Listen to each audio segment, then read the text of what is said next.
Hello, everybody. This is Cody Bateman. Welcome to another version of our relationship marketing podcast. We're real excited, as always, to have a special guest on with us today. I'm going to introduce him in just a second.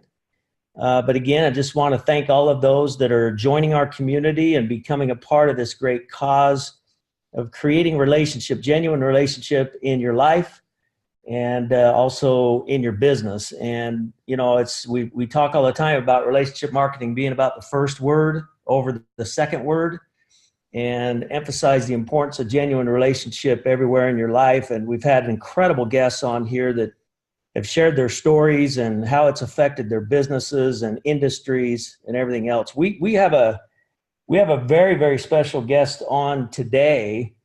And I kind of want to just tell you a little bit about him before we bring him on. This guy, Coach Dana, I always like when there's the word coach before the name, because, you know, coaches are some of the greatest mentors in the world. And Coach Dana, you're going to see him in just a second. Coach Dana Cavalea, he is the author of the new book, Habits of a Champion, which is a great book. I'm looking forward to studying that book.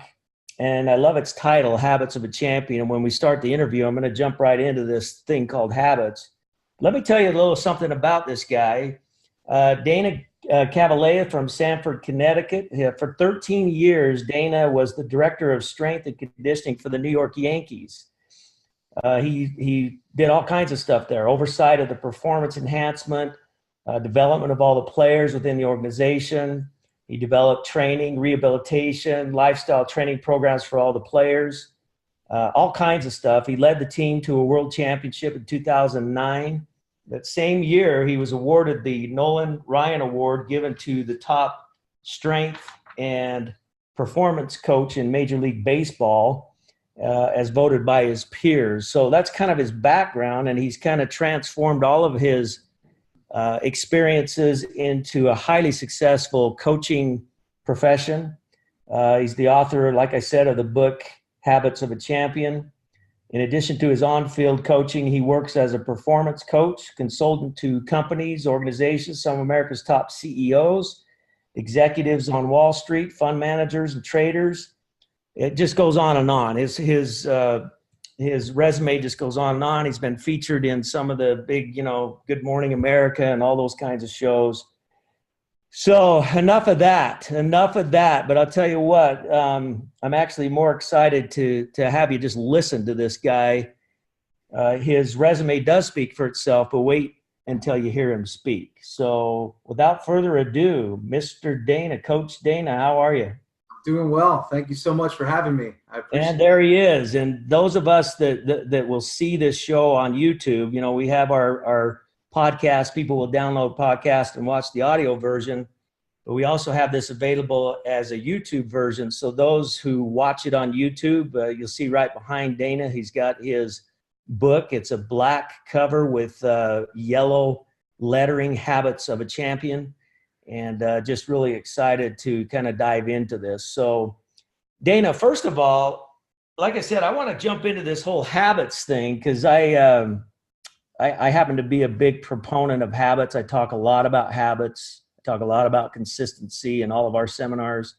Yeah. I noticed on some of your interviews, you're really big on consistency, and consistency obviously creates habits. And I do want you to speak to that.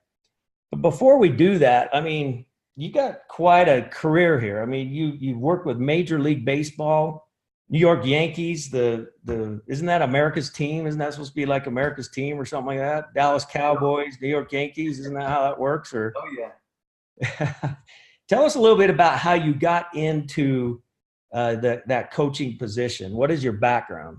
Well, my background, truly, you know, getting into coaching, I was an underperforming player myself. And I always say those that end up as coaches oftentimes relied the most on coaches to maximize their own talent, you know, in their own personal and professional sporting journey. So, you know, ultimately, I was a ball player myself. I loved the game, but I reached a point where I realized I took my talent as far as it would take me, you know, even after, you know, utilizing some really great coaches. And, ultimately I said, what do you love to do? And I actually loved the training process. I loved the coaching process. I loved how you could see somebody for what they are today and just make them better through process, through habits, through consistency tomorrow. And I said, wow, imagine you could do that over and over and over again and actually make a career out of it. That would be pretty fulfilling, both short and long term. And that's how I got into coaching, and I loved it. I started young, and I had an amazing career. Well, you look like a super young guy there. So you started all this when you're like 5 years old or something. I mean, you Yeah, look so like actually, you're 25 right now. So I started with the New York Yankees at 19 years old. I started as an intern at 19 years old, and I was the director of strength and conditioning and performance at 23. So I was pretty much the youngest in sports to hold that position, especially at the level that I was at. So, I had to get out of my comfort zone pretty quickly. I had to challenge myself. I had to shed some of those layers of fear and hesitation and everything else that goes with it, and just get out there and make it happen for the guys. So you were super young, 20, 21, 22 years old. Now you're interacting with these high profile players and coaches. I mean, yeah, like what was that like? I mean, first of all, a lot of these guys are famous, they probably got big egos. I mean, what was it like for the young guy to come in and coach and condition? Well, it was interesting because, I grew up in the New York area. So I grew up watching these guys on television as a high school kid. And, I decided to actually go to the University of South Florida, get a degree in sports medicine, because there was so many teams in Major League Baseball in that general area in Tampa.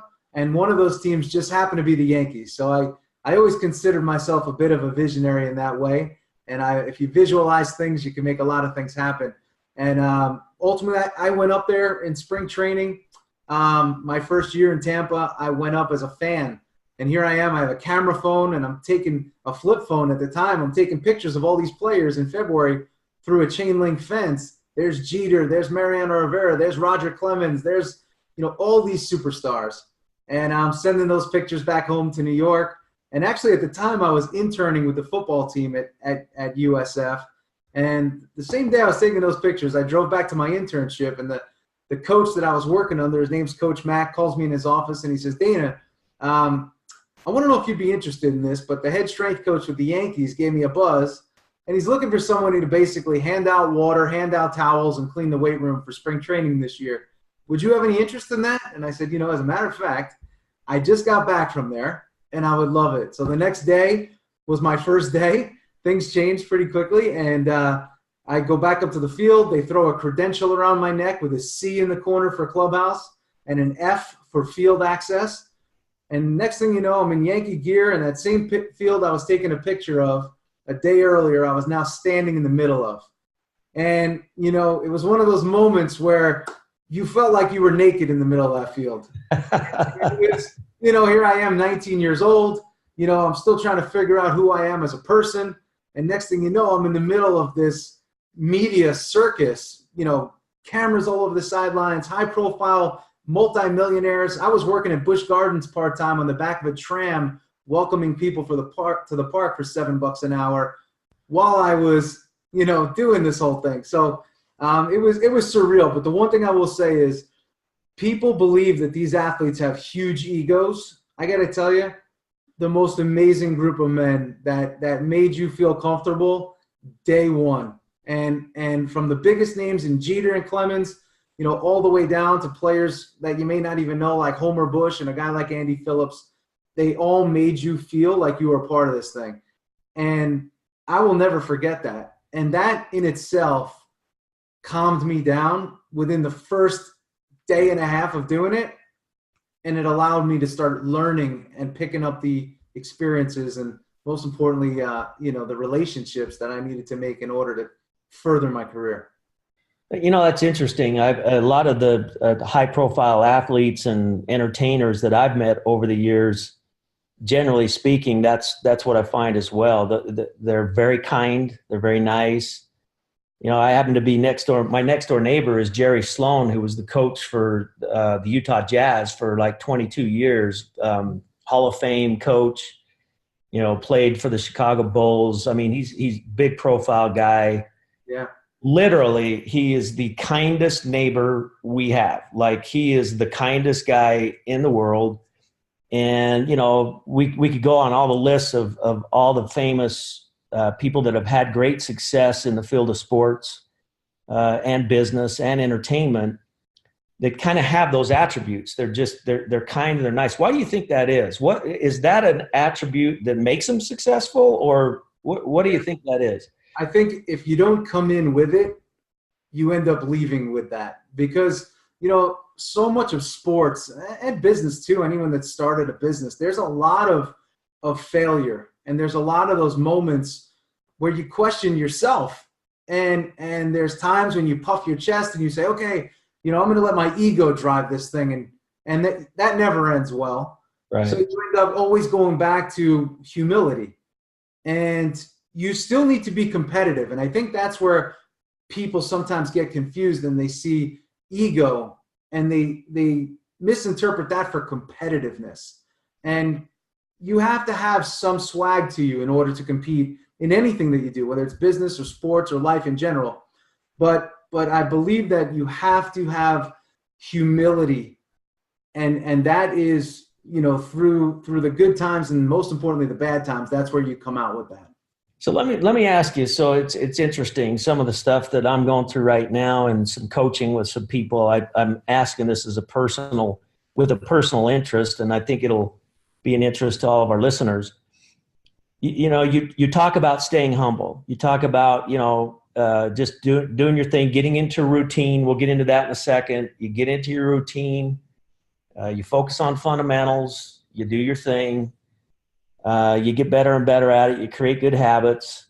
And as a result, you kind of maintain some humbleness towards the process, if you will. I think that's what a lot of these players do. Here's the question. The question is, how do you,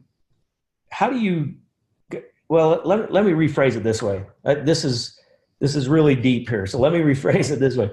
So right now on social media, if you scroll social media like Instagram, and I friend a lot of personal development kind of stuff. And so you see a lot of personal development posts from all different places, financial institutions, communications, marketing, social media, coaching, you name it. So all these different influencers from these different areas, they all have their lists, top, 5 things you should do, 10 things you shouldn't do, 6 things you should do. I know when you scroll, I know you know what I'm talking about. There's so much of that out there today. Here's what's interesting. On every single list that I've noticed in the last probably 30 days, and that's a lot of lists, every single list talks about the importance of not listening to other people's opinions, but stay focused on your vision. Like, it's on every list. It's like, quit worrying about what other people are saying and do your thing. So how do you maintain that balance? How do you maintain the balance of staying truly focused on your vision, doing what you know you need to do, but yet having the humbleness to allow influence from others, but there's a balance. Do you see what I'm saying? I mean, how do you? So I think, are you, for some people, the question I would ask is, are you looking for influence or are you looking for validation? And I think so many people, something that I did as recent as a few months ago, I try to clean out my social media. I have it because I think it's important to tell your story. I do. But ultimately, when I find myself looking at feeds for the wrong reason, I start to make eliminations, and I start to say, nothing really good can come out of looking at how somebody else is building their life in the way that it's demonstrated on social media. Right. See, if people were showing their failures and their successes, now it's a much better platform for relatability. Right. When you're only showing one side, that would be like looking at a sports team and never talking about the losses and just talking about the championship. But the losses are so important in order to win. And just like the failures are so important to win. So you can get in a lot of trouble. And when I coach people, the thing I go back is like, why are you there? Do you really trust your vision? Because I got to tell you, man, these guys that I work with that are locked in, they don't, this is maybe where the ego and maybe the narcissism and things like that come in. And I actually think it may even be beneficial. They don't care what you're doing because they are so convicted in what they're doing. That's it. It's like Mariano Rivera. We all know him. Very religious guy. I said to him, I said, hey, Mo, what personal development books do you look at? What do you read? He goes, I read one book. It's the Bible. That's it. I don't look at anybody else, and I don't read anybody else. One book. Done. That was the end of the conversation. Yeah. Well, I love that. I love the simplicity of that. Yeah.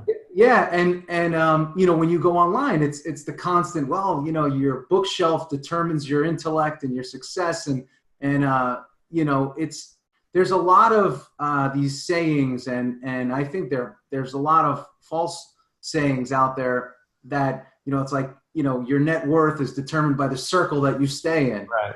And that's not true. Right. Your chances may be better, but it's not necessarily true.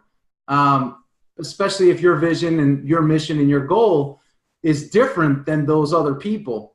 You know, you could still be very successful and have billionaire friends. You may not be a billionaire, but you may be working towards something else that you consider to be of that same stature. You know, so we have to be really careful with where we're allocating our time and, most importantly, our focus. And if you can get back to staying within yourself, not being only about yourself, but staying within yourself, that's when you have your best chance for long-term success. Because my vision and your vision and my goal and your goal and our mission, it's all different. Yeah. So me looking at you, it doesn't help. It's not going to help, you know? Okay. So I love the way you answered the question, because you addressed a whole nother issue. It's not exactly what I was looking for, but I love the way you answered, because you addressed the issue of, you know, people that lose focus because they get caught up on social media and they see what everybody else is supposedly doing and all that. And so I think that's a very important topic to talk about when you are coaching people to succeed. That definitely has to be part of it. But I want to go back though to that. So on those lists where it says, don't worry about what other people are saying or what other people's opinions are. Stay focused and true to your vision. Right. Do you believe that? Do you believe that you should stay focused? And where do you draw that line? I think this is a really important topic right now, because there's so much content out there. Yeah. And there's so much stuff. And you know, I own my own business. I'm doing a lot of different things, creating a brand as you are. You're creating a brand right now. How much of that brand is your vision, and how many opinions do you get? I mean, I'm sure you get opinions all the time about what, hey, Dana, you should be doing that, and Dana, you should be doing that. Yeah. How do you manage all that? Well, the one thing I've learned is when I listen to those opinions, I usually fail when I take action on them, because I'm going against what it is that I'm supposed to do, or what I feel within me that I'm supposed to do. So I feel like it's like when people say you got to go find your passion. I believe 100% your passion is within you. You just need to give yourself the space and the time to feel it. Like, what is it that I'm supposed to do? Like, we have an amazing compass within us. But when we start trying to copy other people, when we look back, we can say, wow, I didn't build what it is that I wanted to actually build for myself. And I'm going to give you just a real live case study of this. So, you know, I was a director of strength and conditioning and performance for the Yankees. It would only be fitting that Coach Dana Cavalea would have his own training facilities. So in my field, you will become more relevant if you have your own training facility. You're a personal brand. You have your own training facility. It just makes sense. All the big guys do it. So I went in the New York area. I built out 5 facilities, self-funded. You know, the tagline was train like a pro. And it was the only place that you can learn how to train like a professional athlete in the tri-state area. I hated every minute of it. Wow. Outside of the creative process, I hated every minute of it. I was looking towards other people for what are they doing for branding? What are they doing for marketing? And I built this thing that was really cool. but it didn't work. And it didn't work because I didn't have my heart in it. I wasn't all about it. It wasn't my work of art. It's not what I do. That's not what I do. So I built something due to the pressures of the outside, and I ended up losing, for me, part of my life in that, and I had to spend a lot of time gaining that back and saying, hey, you know what, most importantly, what'd you learn from that?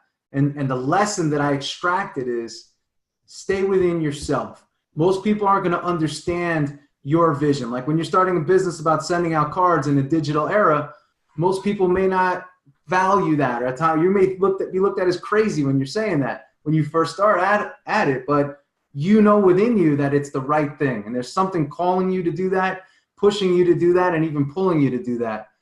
And that's why it's so important to stay within yourself as opposed to looking at the exterior noise, because not everything we see and not everything we hear is actually valuable. Well, I hope all of our listeners are really tuned in here and taking some notes. Most people listening to this podcast are probably in the process of building a personal brand, or want to build a personal brand, or have built a personal brand of some kind. A lot of people in sales listen to this show. A lot of people in independent business, real estate, stuff like that. And there's a lot out there about doing your own branding. And you just gave the best advice in the world to anybody who wants to create a personal brand and make a difference out there. Stay focused inside. You got to stay focused inside, because you're right. There's so much outside that, I've got a love-hate relationship with social media, because on the one hand, I can see its value and everything else, but on the other hand, I don't like to live through my screen. I hate living through the screen. So I'm not real great at, going and creating my own likes and comments and all that stuff you're supposed to be doing all the time, because I like to live my life outside of a screen. Yeah. So, I get it. You're dead on, man. And I believe that for you, right, even as you're saying that, the more time you spend on the screen, the more time you're going away from like what you're actually probably really good at, and like what your book stands for. You're a hands-on, in-person, relationship-building guy in the most authentic way. And I just was talking to somebody yesterday, and I said, one of my other gripes with the social media is this, because I work with some really big personalities, right? And I'm going to throw this out there. Guy like A-Rod. We all know Alex Rodriguez and the whole J-Lo thing. Now, when you watch Alex on Instagram, YouTube, and he's putting a lot of money into the production and time, when you see that and then you meet the real guy, they're different people. Wow, interesting. Yeah. Now, it's almost like people feel with social that it has to have a little bit more of this like acting and this Hollywood kind of twist to it.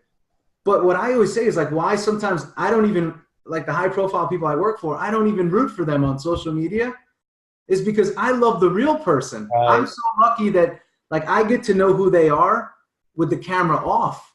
Yeah. And I'm like, why don't you put this person out there? Right. This is a real person. Yeah, this is an unbelievable person that would inspire the world. I don't know who that other person is. Yeah, that's really good stuff. That's really good stuff. Okay, so Habits of a Champion. I'm so excited to study this book. I don't just read books, I devour them. Like I study them, I have notebooks, I underline, and I'm so excited to get into the study of your book. I was hoping to be able to do so before this show, but anyways, I'll be jumping into that. So just the title itself, Habits of a Champion.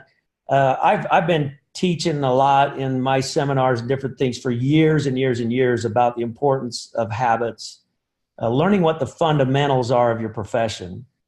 So talk to us. I mean, what are the habits of a champion? If you were to just break it down for us. So the one, I start off with this. The one thing that this book is going to tell you, hey, you need to wake up at 4:00 in the morning, or you need to wake up at 3:00 in the morning. I like it already. I like the book already. You want to be a winner. You know, when I talk about habits, right, I talk about it from the standpoint of the individual, right? Nobody knows you better than you. So even though I'm a coach and I've been doing this for a long time, that doesn't mean I can tell you what to do. But what I can do is I can promote thought. I can provoke thought for you. I can get you to start to think about, when I do this, how do I feel? When I do that, how do I feel? And when you do enough of that and you're actually going through this process, because process wins, you'll get to start to figure out what your own habits are. So people pick up my book and they're expecting me to tell them the 10 things that they need to do to be a champion. And it's the furthest thing from that. But what it is, it's a book of lessons and stories that will get you to take a deeper look at yourself.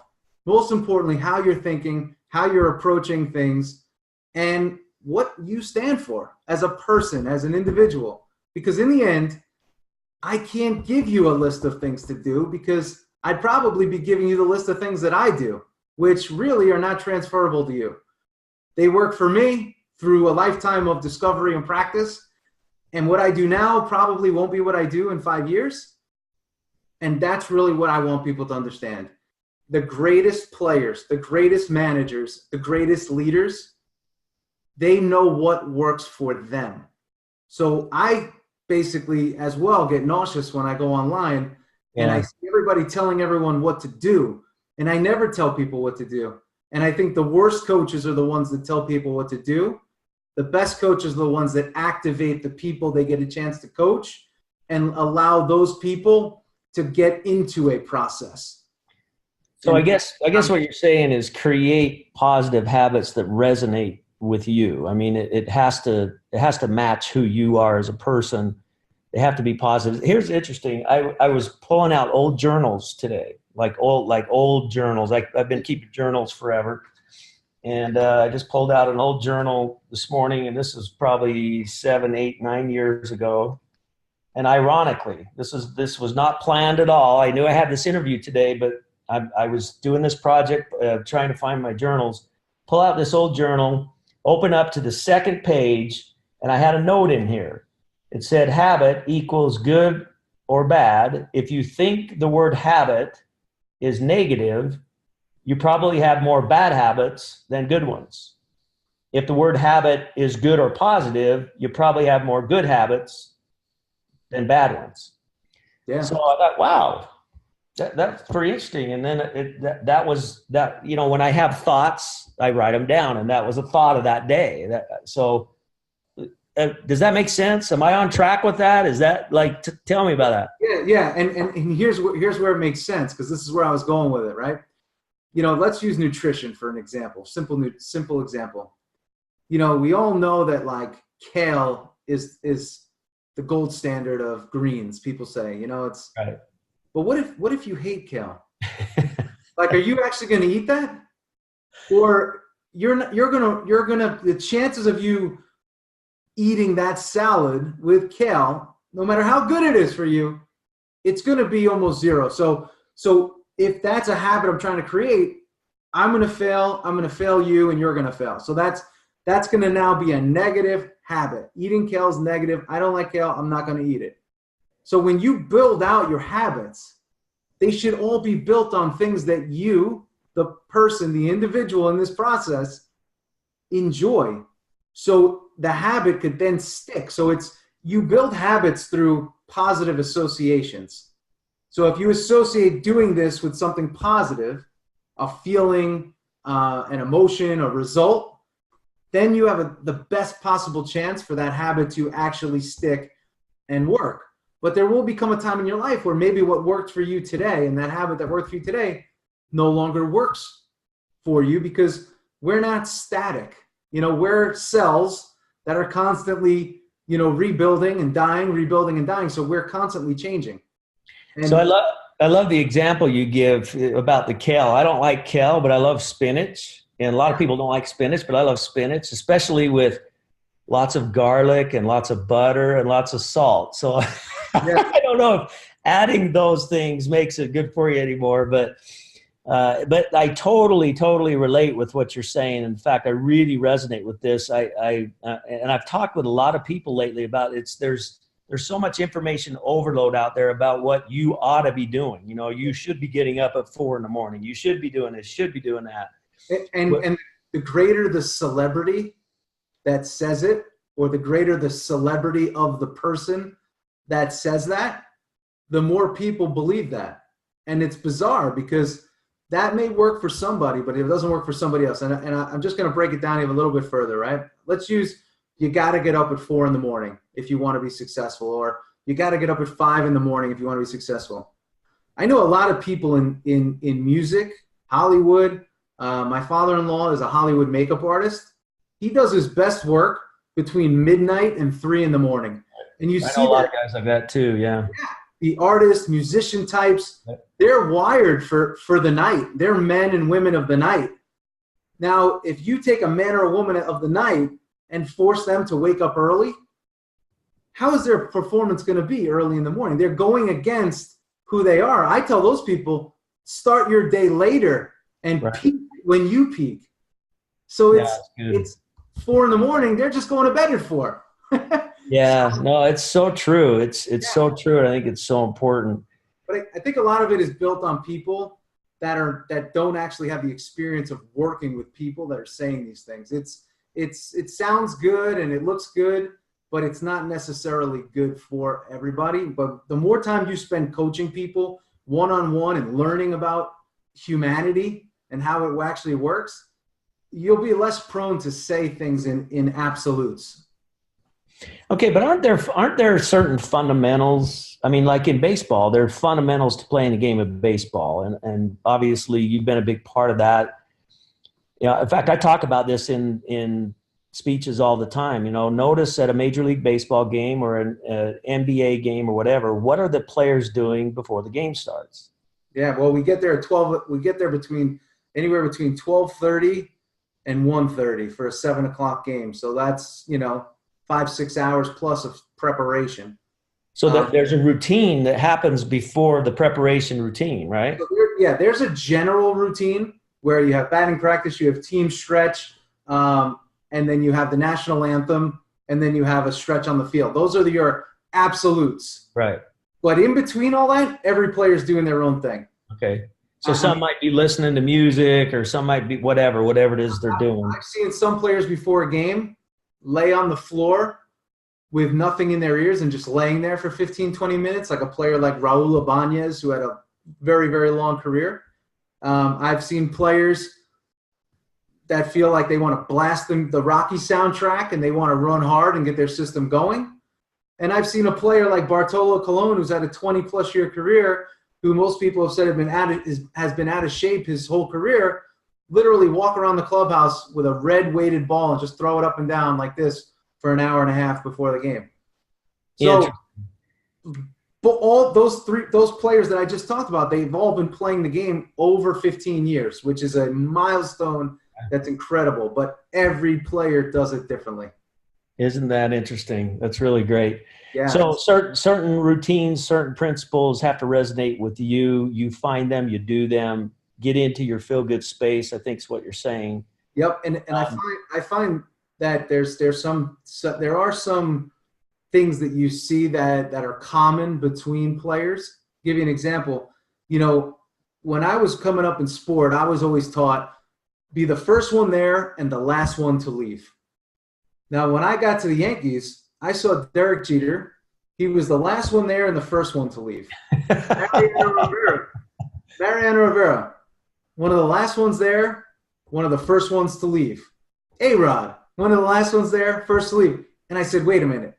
All of these guys that are potential first ballot Hall of Famers are the last ones there and the first ones to leave. That goes against everything I was taught in sports and even early business.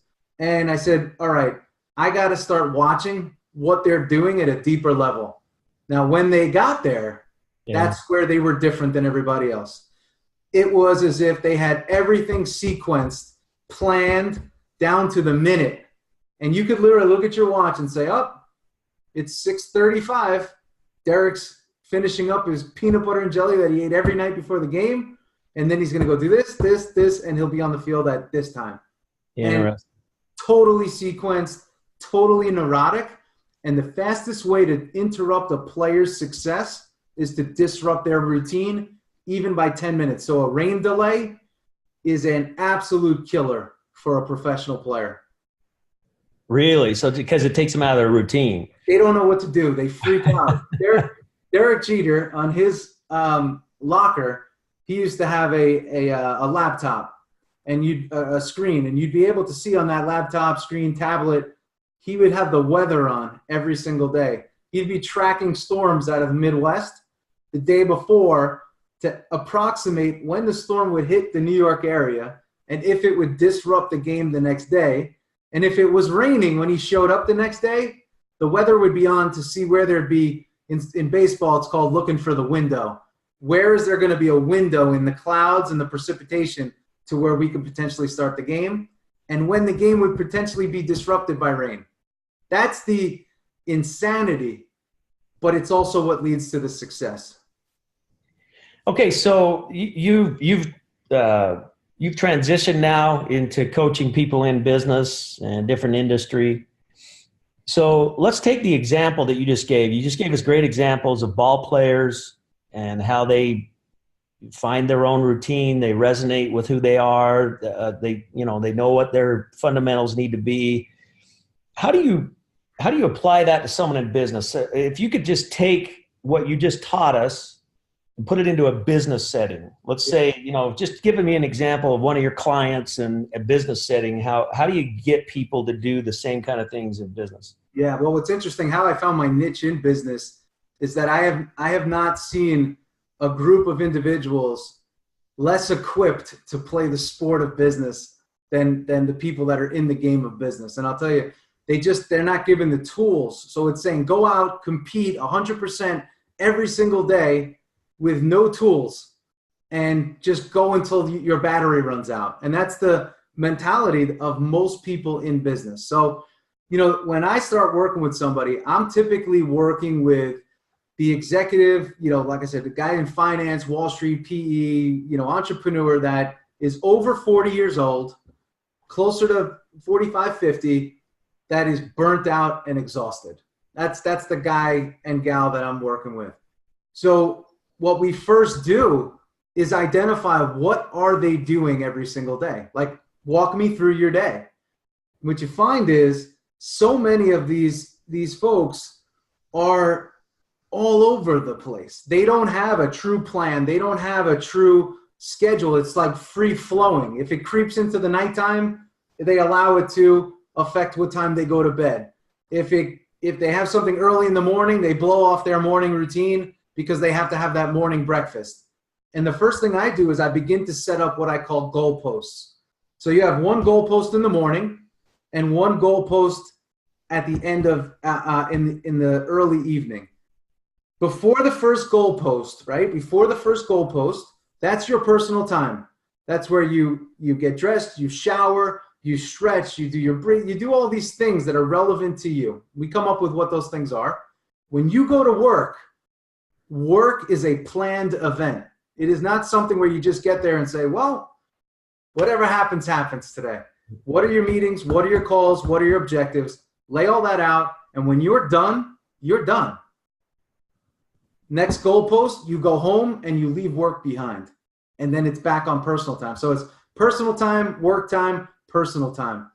The biggest issue I see with most leaders and executives today, there's no boundaries of work and personal. It's totally blended.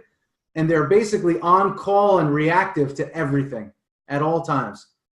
And so what you just explained was structure. I mean, there's a lot of structure to what you just explained throughout a business day. But now let's take that concept, because there's structure to the baseball player before the game, but there's also time for their flexibility to prepare in their own ways. Right.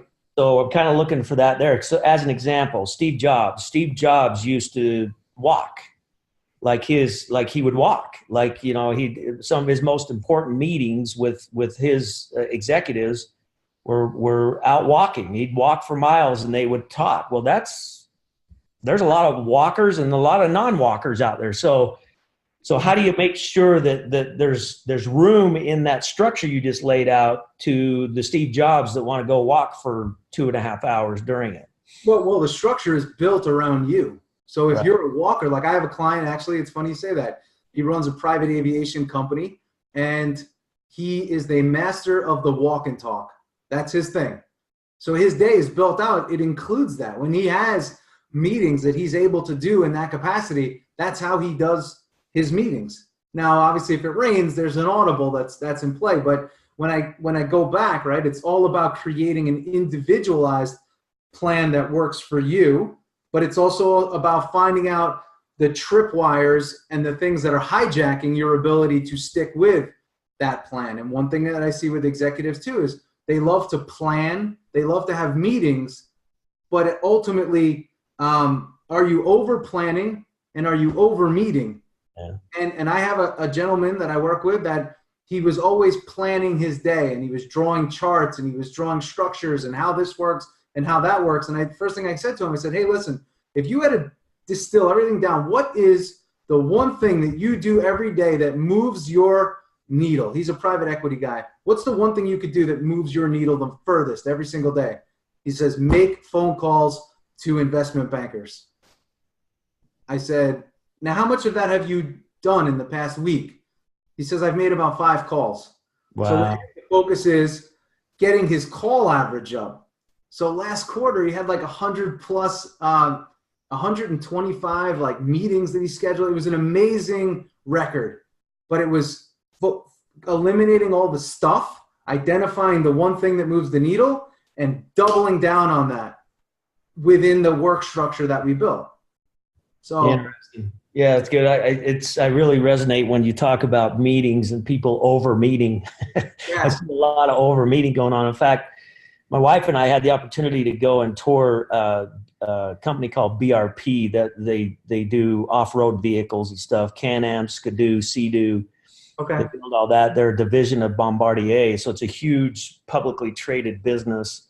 We had the chance to go tour their facility and see how everything works. One of the things I noticed when I was walking through there is they have these tables.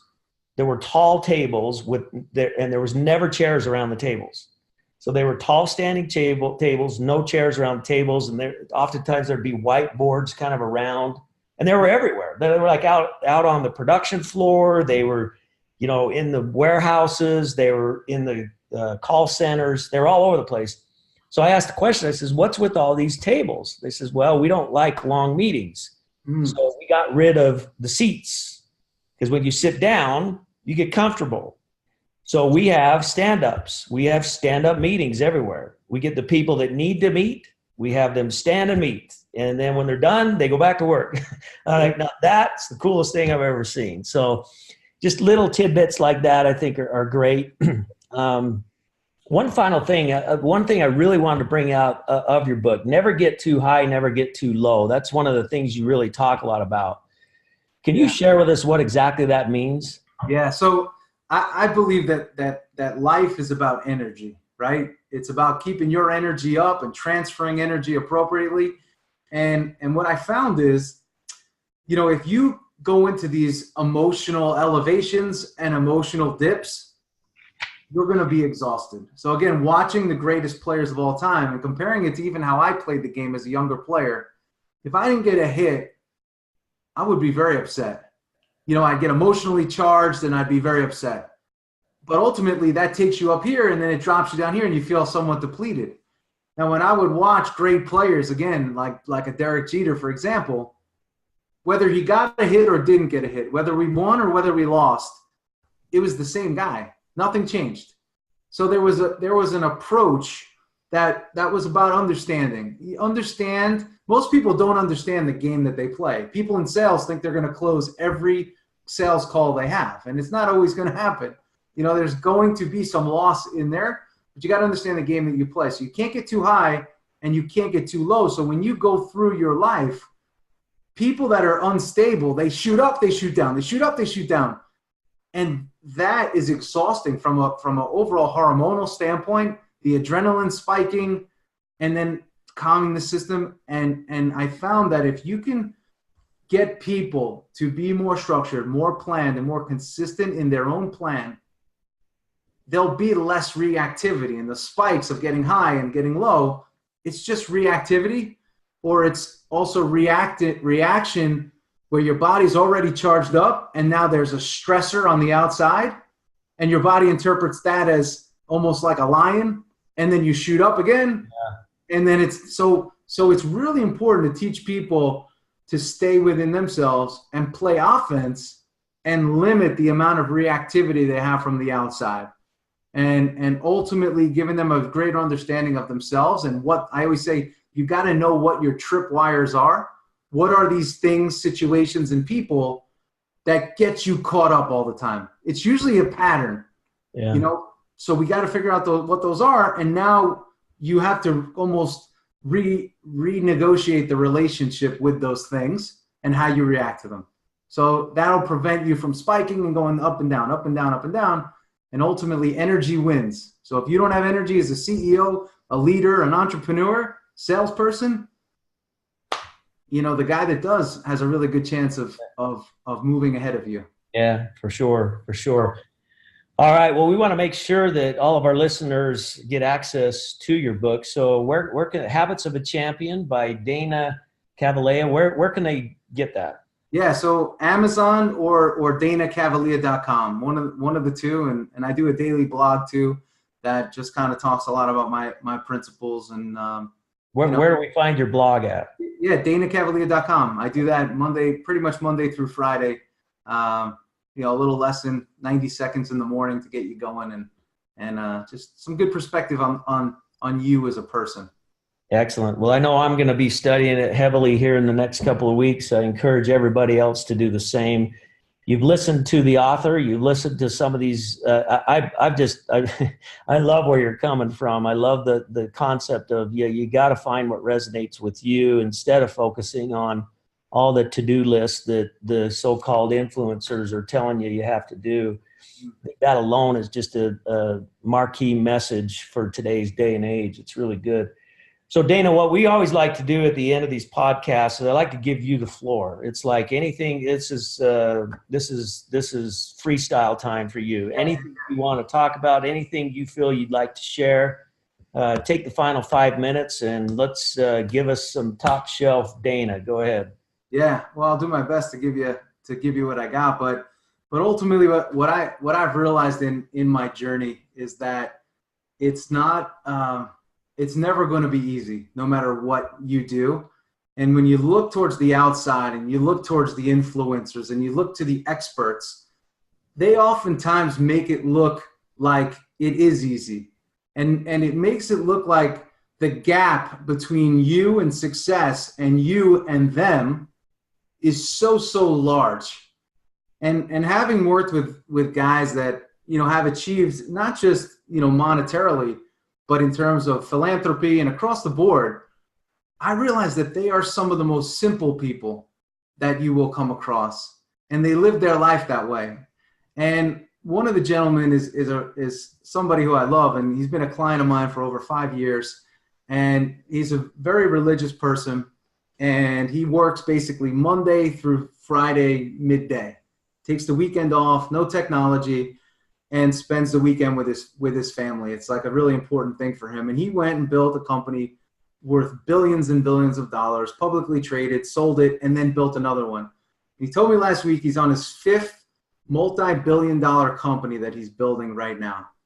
Now, you would expect to see a gentleman that is stressed out, off the wall, running here, running there, and he's very calm. And he built a system around himself, around the way he believes a company should run, the way he believes a life should run, the way he believes his employees' lives should be running based on their feedback. And in doing that, there's minimal reactivity to his life and to everything that he's got going on.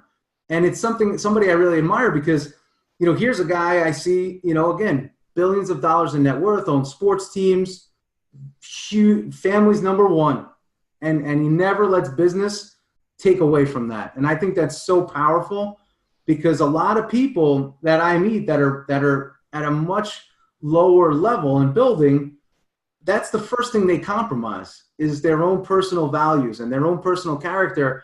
And the most important relationships that they have in their life, which is their family, for the pursuit of, again, whether it's esteem or whether it's, fame or whether it's money.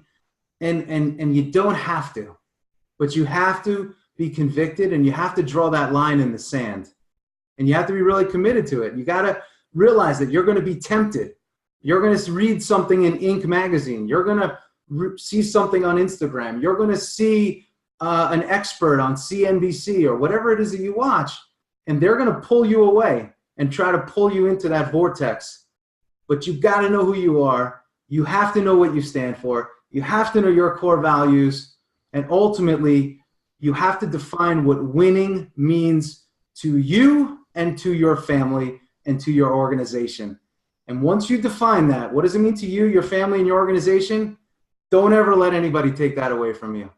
Wow. Great stuff. There you have it, my friends, right from the wisdom of Coach Dana Cavalea. Appreciate your comments today. Your stories have been absolutely incredible. Again, very excited. Everybody get out there and get the Habits of a Champion book. Get it on Amazon or at danacavalea.com.